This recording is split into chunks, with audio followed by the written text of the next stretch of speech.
We are back with the weekly Overwatch hot takes. My name is KarQ. Let's get into them. Make sure to leave your hot takes in the comments. And if you've already left hot takes and you want to submit some content for the other series called Suggestions Box, I've taken a little break from it because the game has been doing a pretty good job keeping us up to date with what their plans are. But any more Suggestions Box stuff on what you want to see in the game, let us know in the comments as well. Maybe you just post both, a hot take and a suggestion. Here we go. First hot take of the week is hot take: anyone who has a lever on their team shouldn't lose any SR or skill rating that match. If I'm playing a 5v5, my team has a lever and it turns into a 4v5, why am I being penalized, or as us Canadians say, penalized, for someone on my team leaving the game? Whenever someone leaves at the start of the match, it cancels it for everybody without making anyone lose SR. So is it really that big of a request to simply ask to not penalize anybody who has a lever on their team in a comp match? Well, as good and as nice as that sounds, unfortunately, the lever, having a lever not making people lose SR is abusable. That's the easiest answer and one of the only answers you need. If you just do it with a friend and things are looking grim, you have a booster account or a friend who just leaves the game for you and then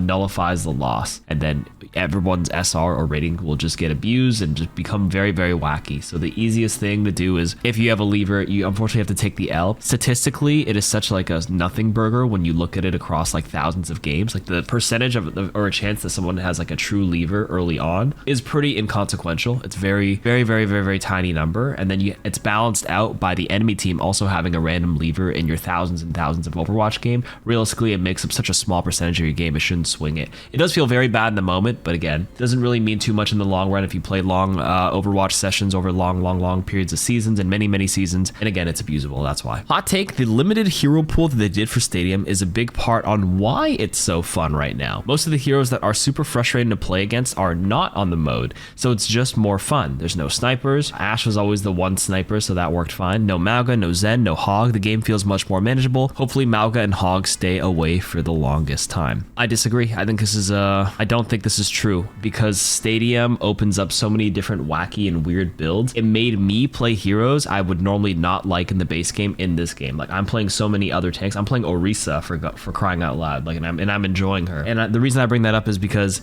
even if you had annoying heroes like Mauga, like Hog, those mechanics that are frustrating in the base game would probably not be as frustrating in Stadium, because they probably have weird modifiers and powers and items. And then you, as another hero facing against them, that would normally be a pain point in the main game, can have things to deal with it. For example, I know you mentioned Zen here as well. Zen is coming in the game, and like, he might have like a crazy snap kick, or if he's literally like an Omnic that has no foot. Like, if he doesn't have a flying item or power, Overwatch is missing out. So let's say hypothetically Zen nullifies his base game weakness because he can fly away from flankers. If you have invisible Sombras, like, who cares? Because like, there's so many different random projectiles that can kick her out of stealth, or everybody has or if you're like a support that's normally vulnerable to the Sombra, you can just build like a lot of survivability and you won't die to her anymore. You also have a lot more base HP. So like, because Stadium's inherent nature, I don't actually think the reason why it's fun is because the frustrating heroes aren't in the game.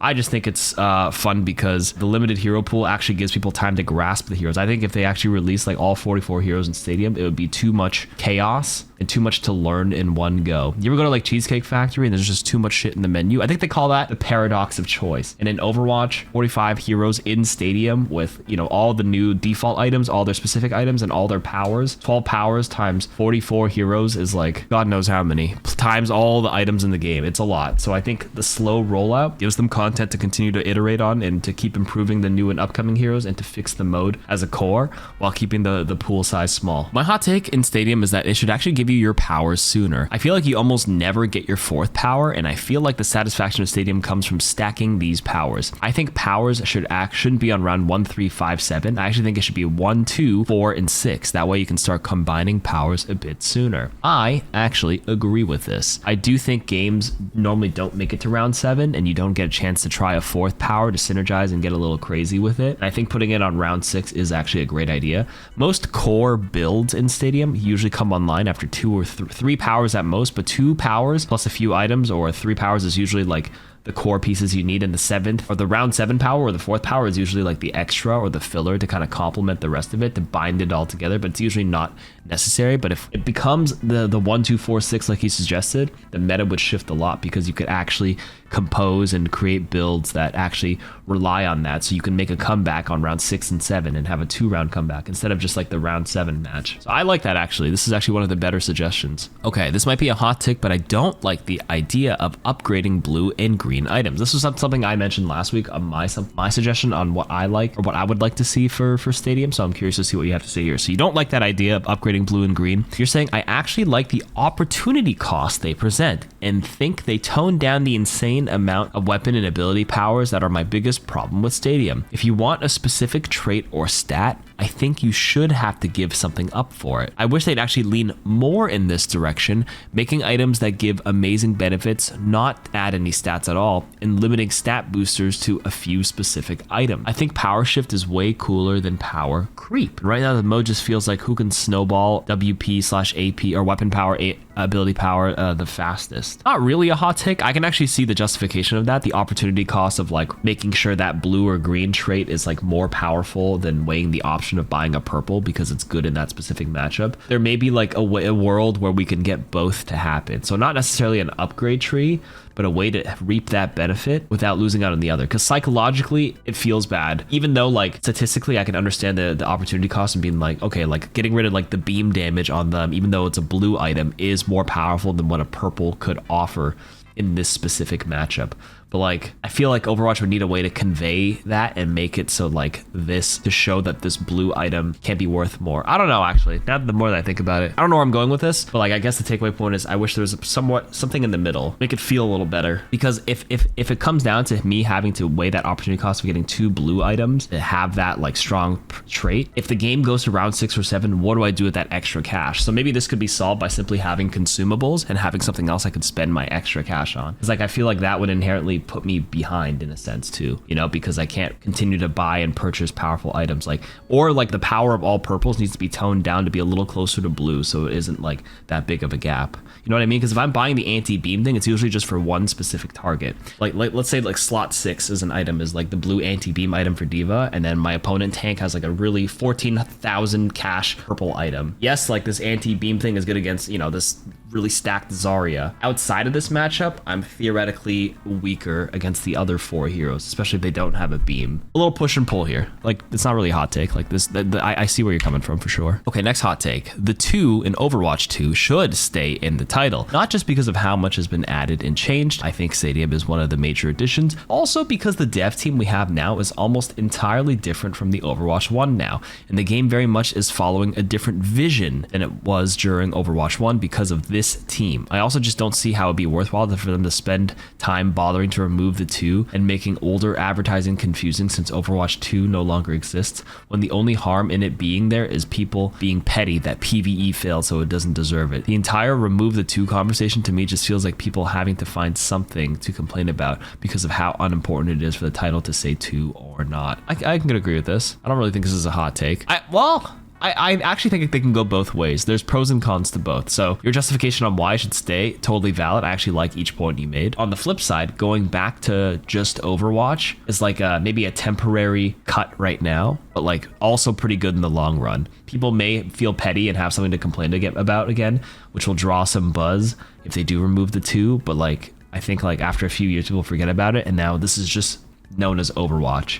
And every sort of big addition, a new mode is just like DLC from the base game. Like they really can't go wrong with keeping both. But I like if they can't say Overwatch 3 though. Like I think we stop here and just leave it at that. Also, I do want to say even if the dev team is different, that doesn't matter to like big corpa. Like there's a lot of devs that made like older titles. People move on, people age, people retire. There's gonna be new devs and stuff anyways, no matter what. So I think that's a separate variable that shouldn't be considered in terms of like branding and marketing, but I'm no marketing expert. This is just, you know, my player opinion. Hot take, 5v5 and 66 can coexist just fine, but they all should just let them keep their 5v5 stats. We spent a long time on the current tank kits and it feels awkward and clunky to change the way they play in 6v6. Let them keep their tank passive. Let Ryan turn like it's 5v5. Tank synergy would be more fun if they're also not fighting their muscle memory anytime they join 6v6. They spent all this time tweaking tanks to make them more appealing to play, so why roll back the change? The fun changes. Who cares if it makes tanks big and scary? That's their whole shtick. I actually thought this was going a different direction. I mean, let me just mention that first part where you said they should let them keep their 5v5 stats. I thought you meant literally your career profile stats page, because when you actually filter out for ranked, it actually clumps. I think it combines both of the stats for all the modes you play. I actually think they should really find a way to better convey the separate stats, because right now it'll show like the overall play time, but like when you click through them and you just click ranked, I think it combines all ranked modes together, which is kind of a shame. I might be wrong on that. I can literally go look after and double check, or somebody can just verify and correct me if I'm wrong there. That's not even the point you're making. That's just something I thought of. But the second part where you're saying keep the stats, I think what you want to say is you keep the quality of life changes, which I agree. And that's the feedback I originally wanted to give them. And I mentioned it, I think, in a suggestions box or a video many months ago, right when 6v6 came out. Like, why are we not keeping the good quality of life changes that made the hero feel better over the years? There's going to be those purists that want to preserve how the old version of the game felt, but like you have to modernize and adapt. And I always mention I play RuneScape in this damn channel, but I do, but it's a great example of when they brought back old school RuneScape. They can't stick to you still have to modernize and like make things feel better, quality of life. You can't like keep everything too old. It'll die and fizzle out and be unfun. I think the same goes, I think I watched a video on like classic WoW. You can't just like have super old mechanics as well. Be fun for like a month or two, but then like people will get annoyed and bored at how clunky it feels. You have to modernize the classic. So in that sense, you have to have modern 6v6 with all the quality of life changes, with all the things and all the tech that, you know, you don't have to fight your muscle memory. So I do like that point you bring up. And I agree, 5v5 and 6v6 can coexist, and you should definitely preserve things. But you definitely need to tune down the stats a little bit for sure. But like the quality of life is what you're looking for. Here's a hot take from the horse's ass. Oh, this is my editor and my manager, Koji. He's the one who compiles all these hot takes, by the way.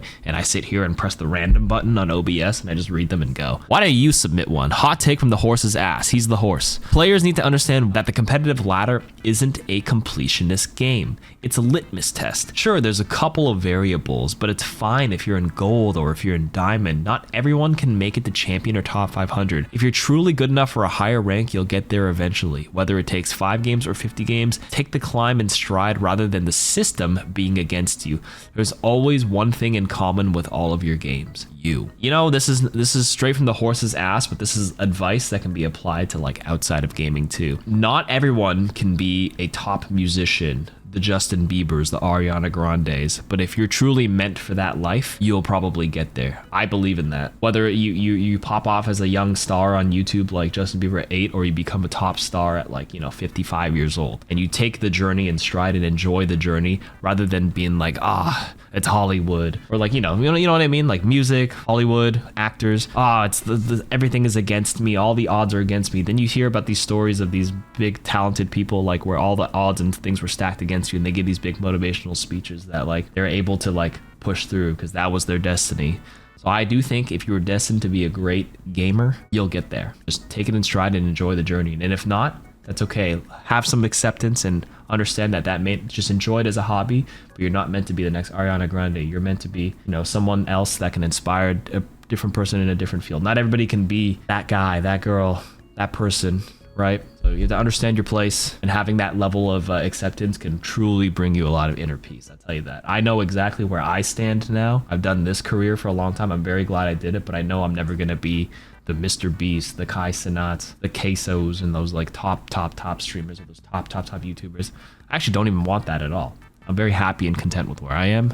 I think this is good advice all in all. So not a hot take, Koji. Next hot take. The workshop community is a lot more important to the Overwatch community than people make it out to be, and therefore deserve a long overdue update. How often have you been in some kind of workshop game mode while in queue? At least finally fixing some of the bugs would be a great first step. I agree wholeheartedly. Unfortunately, the 2 developers who worked on it, the workshop back then, no longer here, and nobody has picked up the slack and done anything to it. And I've always been trying to suggest to them to like show it some love, because custom game mods can spawn whole new fun modes. Isn't that how like Dota and like it was like a Warcraft mod or whatever? Like the workshop needs a big overhaul. Like a lot of my videos are also filmed on the workshop because I use like the numbers scripting, and you can see like the damage numbers overhead. Shout out to Cactus Puppy and Patrick, Patrick, and all the other workshop.codes people who helped me like do a lot of the stuff that I'm able to do thanks to the early iterations of workshop. But if it was more modernized and given like a fresh dev update to make things better, it would actually go such a long way for not only myself, but then it allows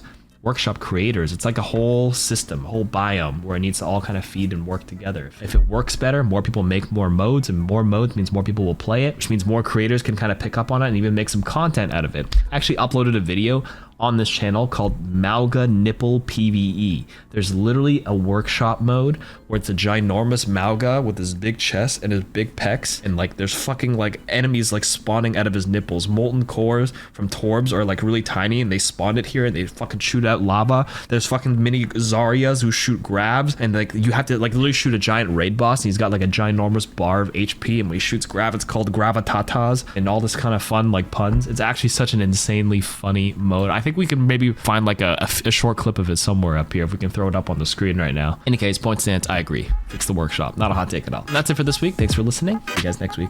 Do some more in the comments. Bye.